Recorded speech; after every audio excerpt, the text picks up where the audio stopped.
तुम देखा नैन से देखी हो, सही बात है। चलो यहाँ बधाई जाओ, बधाई वाले सब आओ, मोहब्बा में जितना बधाई ले रहे हैं ले लो। ठीक है, इस समय हाँ मिलन लेते का आ रहा होगा। ठीक है, क्यों नहीं देवा क्या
मेरी बहन, तुम कुछ जानती हो? कुछ नहीं। मैं कुछ नहीं जानती हूँ बहन। कुछ मालूम नहीं? मेरे कुछ मालूम नहीं है। अरे अर्ज बड़ी खुशहाली की बात है। क्या खुशहाली है? छोटी महाराज देश मोहपामी उदय चंद्र महाराज को अच्छा। पत्नी की कोख से एक सुंदर बालक पैदा लिए हैं। चलो वहाँ तो अंधन लक्ष्मी बहुत मिलेगा, चल करके वहाँ से बधाई मांग करके ले आऊं। हाँ बहन, सही बात। अरे पटना सहरिया से चल मिया जान दरबंगा लागे मकान।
हम लोग तो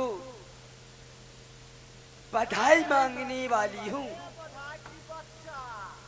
बहुत ही अच्छा। तुम लोग सब कहाँ के रहने वाली है? तुम्हारी नाम क्या है? तुम्हारी नाम क्या है? क्या मेरी नाम पूछ रही हो? दोनों की नाम पूछ रही हो? सारे को सारे पूछ रहे हैं। सकीना, सब्बू और सहीना। सकीना, सब्बू, सहीना। तुम लोग सब कहाँ जा रहे हो? बधाई मांगने के लिए मैं आई हूँ। आई हो बधाई मांगने के लिए। सुनी हूँ कि आज छोटी महारानी की कोक्सी नगर मोहब्बा में एक सुंदर बालक पैदा लिए हैं। मैंने तो पता लगा रही थी, अचानक ये सूचना मिला और मैं फौरन चली आई हूँ देश मोहब्बा में मोहब्बा में आई है बधाई मांगने के लिए। बधाई मांगने के लिए। महारानी के नहीं पुत्र पैदा लिया है, न महाराज के हुआ, तुम लोग से कैसे पता? यदि महारानी की कोख से बच्चा नहीं पैदा लेगा तो हम लोग बधाई गाने वाली कभी किसी के दरवाजा पर बिना खुशहाली को नहीं जाते हैं।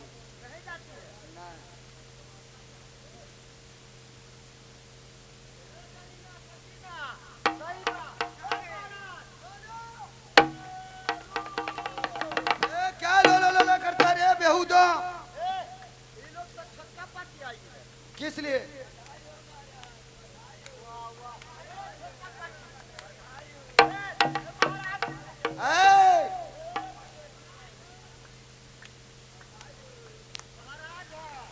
इंटरवॉल भेले। जय हो जय हो जय हो जय हो। बधाई हो महाराज, बधाई। बधाई हो। आज तुम लोग को बधाई मिलेगा इसलिए कि मोहब्बा में शुभ समाचार मिला है उदल को। आज मोहब्बा का टाइम चल चुका है, इसलिए तुम लोग का बधाई आनंद बधैया मिलेगा। तुम लोग ठीक है महाराज। तुम अपना बधाई को गाओ, तुम्हारे बधाई मिलेगा। ठीक है महाराज, हम चाहिए और मैं कश्मीरी। चलो तुम लोग शुरू कर दिया ना।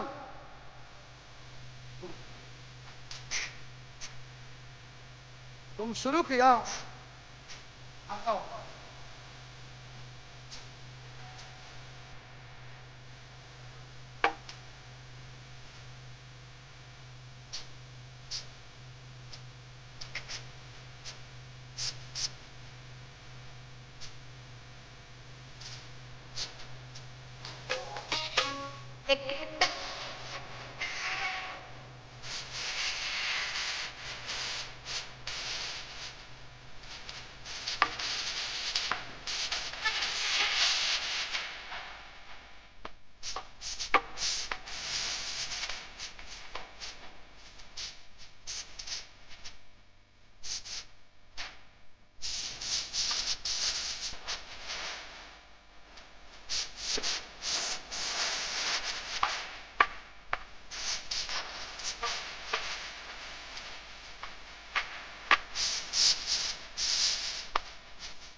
बधाई हो महाराज, बधाई हो। पारा लेब, पारी लेब, छिपा लेब, लोटा लेब, थारी लेब, कान में के बुलकी लेब। ए जरी ना हुआ, एक का कर है तू, नाम हंसा दी है का। अरे ये है नीचे करा।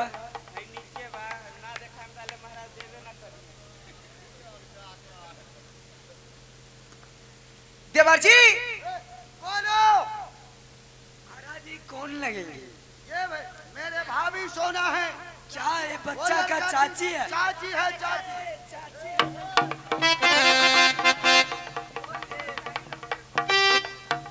साया लेब, सारी लेब, पारा लेब, पारी लेब। कथी लागी देवरा के लुटा भैया दीदिया।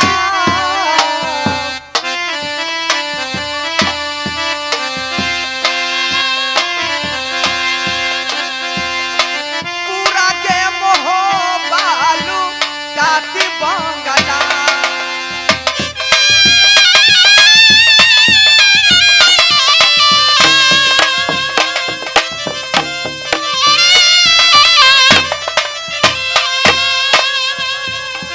लुटा भई के खाना ऐसा।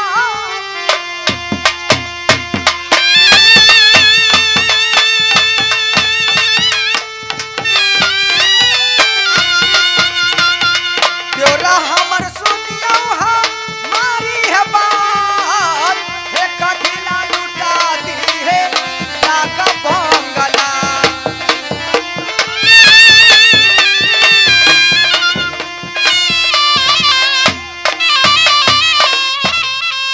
देवर जी ये सब क्या कर रहे हैं बंगला के ऊपर? आज ही कारण यह है सोना, तुम्हारी सोचना गलत है। मैं लुटा रहा हूँ खुशहाली में।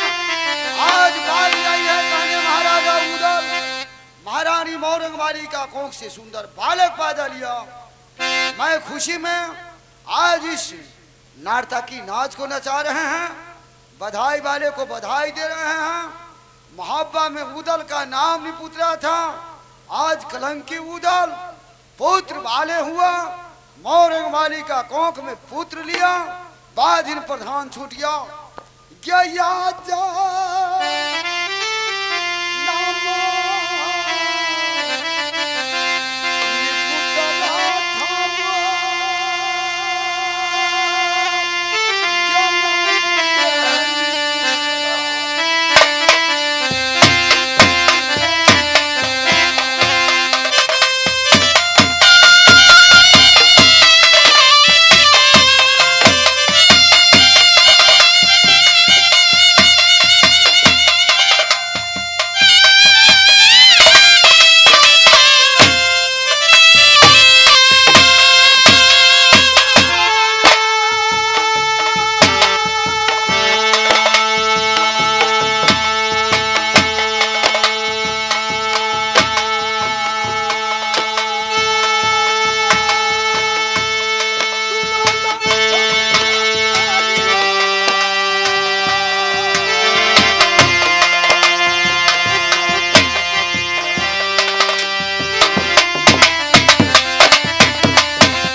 देवर जी आज बधाई मैं बजा रहा हूँ। देवर जी वैसे बधाई बंगला के ऊपर नहीं बधाई होती। बटिए यहाँ से चलिए कहाँ? रंग महल के पास। अच्छी बात। भर नैन से गोदी में बउआ को खिला लीजिएगा, भर नैन से बउआ को देख लीजिएगा। अच्छा हे पूरा है मोहब्बत देवरा बधाई में मैं लुटा दूंगी। पूरा धन संपत्ति है मोहब्बत के यार। हे पूरा है खजाना हे पमरिया के मैं दे दूंगी। हे चला के सूरतिया आज बउआ के देखलाया।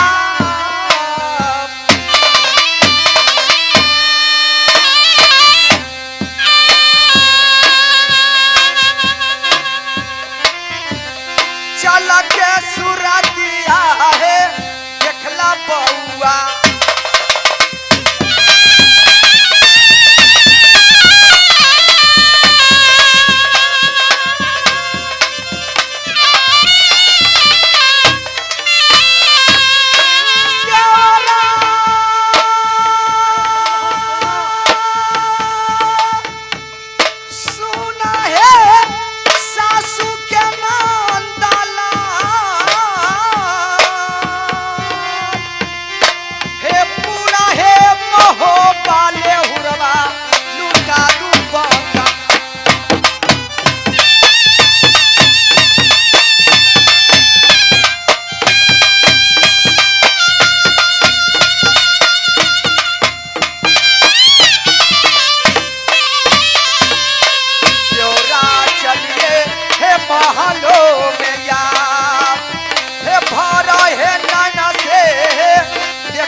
गोदी में बउआ को खिला लीजिएगा।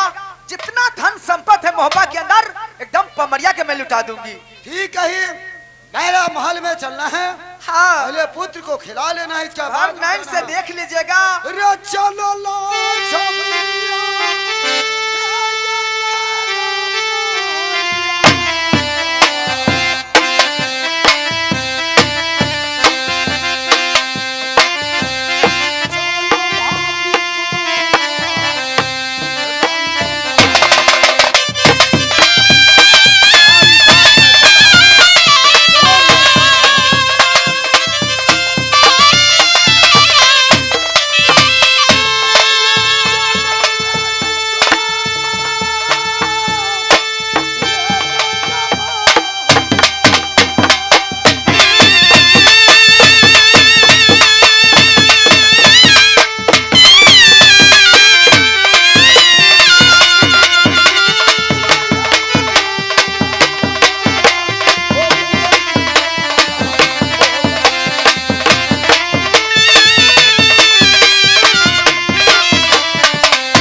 सोना, हाँ, अब तो मैंने महल में पहुंच गए। ठीक है भाई, बउआ को मैं निकाल के लाती हूँ। लाओ महल में से।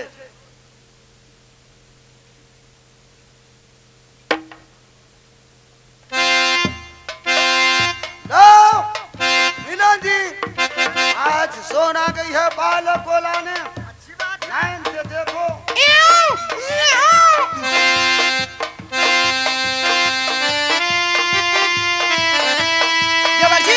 सोना लीजिए और बउआ को बाहर नन से देख लीजिए और गोदी में खिला लीजिए। ठीक है।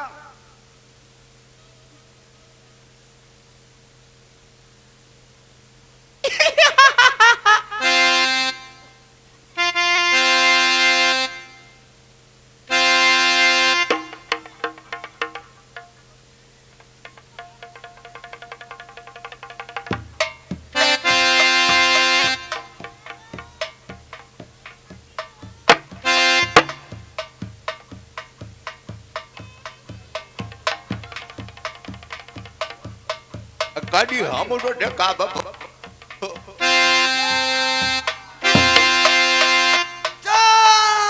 सोना नैना वाली, तुम मेरे साथ मजाक करने चली हो, मेरी साथ तुम साथ दगा करने चली हो। या ऐसी बात कैसे तुम समझ करके मेरे गोद में तुम ईटा खा हे सबके है कोख से देवरा, हे पुत्रा पुत्री जन्म हे मोरंग बाली के कोख से ईटा खबर है जलमिया।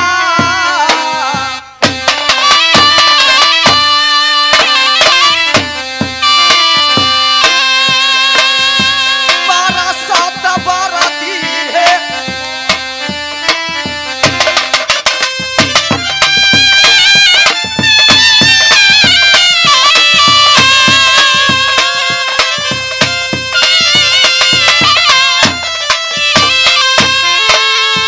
सबके है कोख से हे पुत्रा पुत्री जालमी।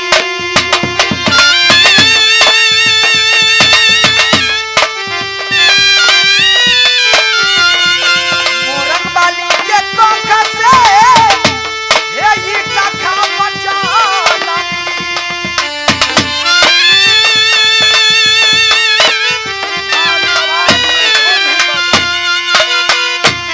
हमर सुनिए हमारी है बात, बरसत बरती है मोरंग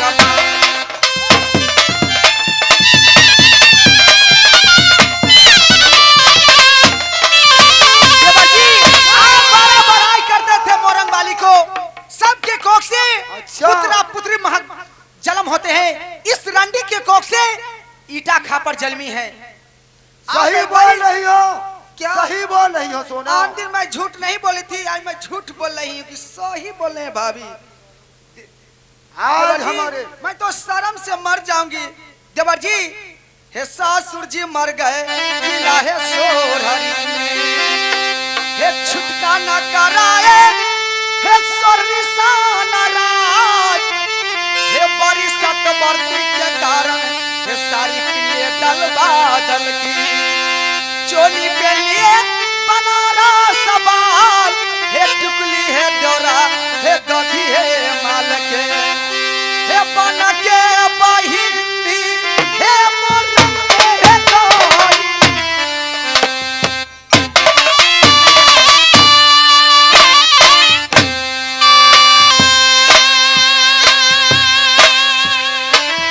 क्या बोल रहे हैं सोना? बरसत बरती है मोरंग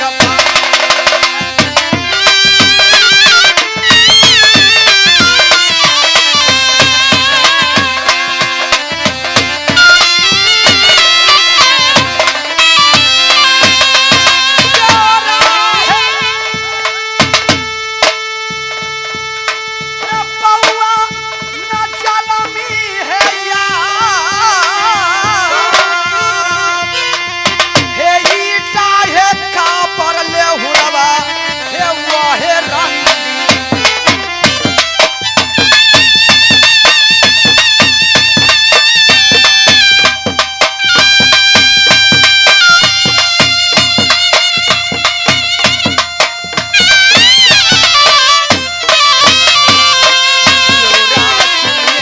हमारी है बात, हे बड़ी तू बनाई है मोरंग बाली।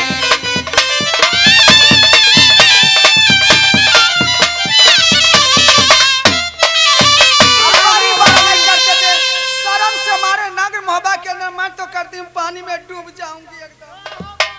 सोना देवर जी, वो मोरंग वाली है कहाँ? उतना ही नहीं देवर जी, क्या है वो? आज मैं महल में सोई थी, हे सुनी है या बाज हे वो है बउआ के छत से है नीना हे उठ के गई है हे गोतनी कोठली तर। देवर जी, बउआ की आवाज सुनी, मुझे अचानक नींद टूट गई और खिड़की लन जाके मैं देखी तो क्या हे अपने बउआ के रंडी अपने खाइया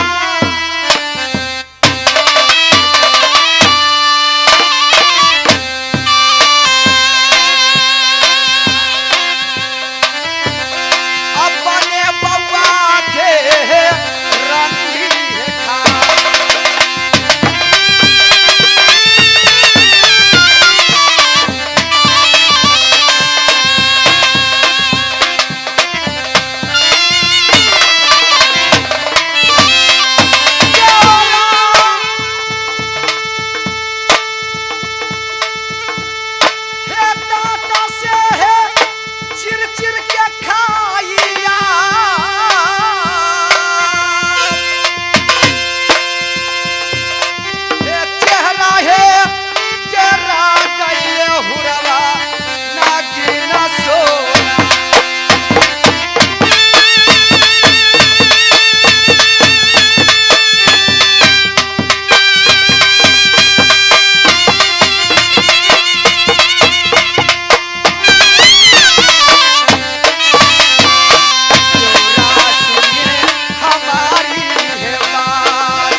मुझे डर लगती अपने दांत से देखूं रंडी को अपने बच्चा को दांत से चीर चीर के खा रहे।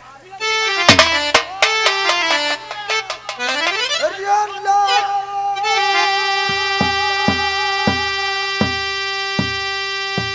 आजा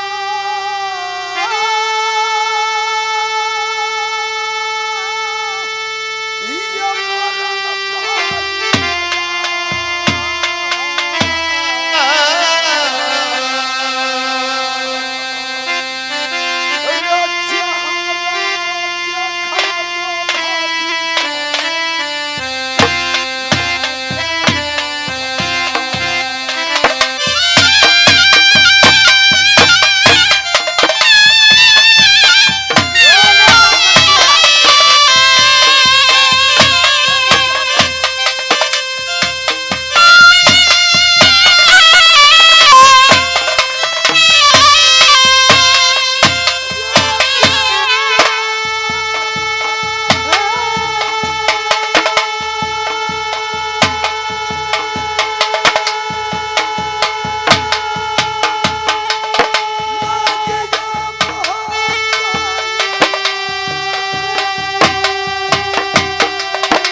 देवर जी मुझे मैं समझ रहा हूँ डर लगती तुम है। शायद रहेगी।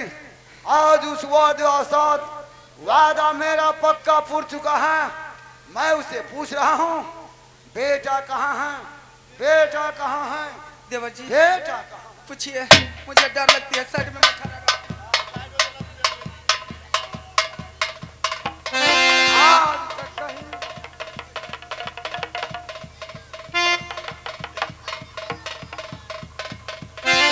नहीं सुना।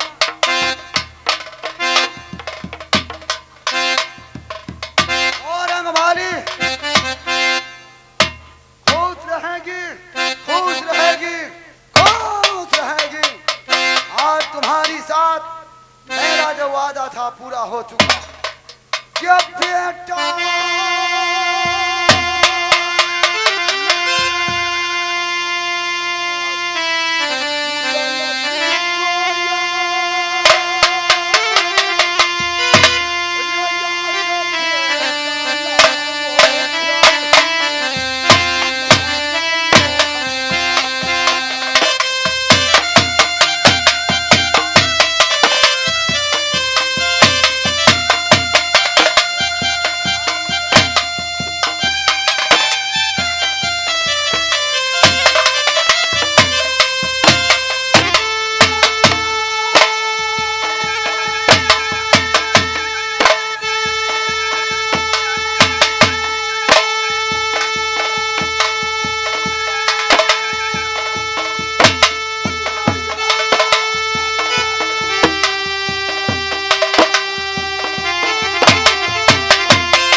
पूरा। स्वामी मैं तो दर्द से बेचैन थी।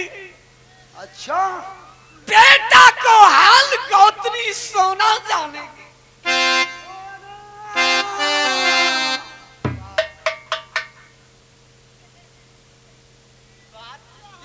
तो गे बिस पिपरी गे तोरा के न जाने छबला रानीपुर में सप्तर जाय छ त कोई न देखै छ बाड़ी में छ त जोलहा देख ले छ। मिलन जी बौआ भेला एकर आ जनबई हां महारानी हिनकोरा सन के रह कल के गेमाई हम जा छियो सूती बौआ हो तो हमरा जगा दी है तो मतारी कह जे भगली तोरा जब धिया पुता जो होतो तो नौगा के तू अपने जगा देवी हम थोड़ा जब वो जगावे तो बच्चा हुआ है इनको ये ना कहे कि बच्चा हुआ। सही बात है मिलो।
मुझे रोते हुए कान में अच्छा। शर्म गई। हाँ मैं दर्द से बेचैन थी। हाँ मैं कुछ नहीं जानी। तुम नहीं जानी आज ये तो अपना बच्चा के अपने खा गए। सही बोली सोना। मैं देखी नहीं।